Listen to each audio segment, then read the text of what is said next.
Eto, naglilimas ako para mamaya wala ng tubig sa loob ng bahay namin. Mula pagising namin kaninang mga 4:30 up to 12. Ayan.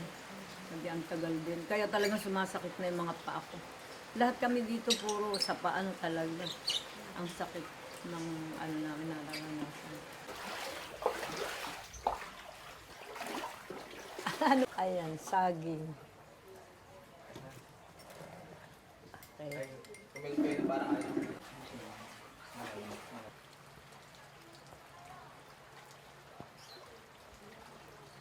Andi dito po yung hanap buhay eh. Hindi naman pwedeng sa Maynila ka, wala ka namang hanap buhay, gutom din. Andi dito sa dagat ng hanap buhay namin. Kaya dito pa rin kami, kahit pa paano, nagtitiis-tiis pa rin.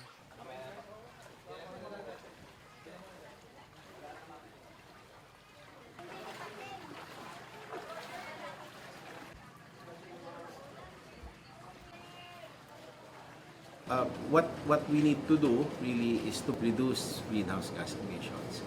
And if we are successful in doing that, limiting it according to the Paris Agreement to 1.5 degrees centigrade, maybe the worst case scenario for climate change won't happen.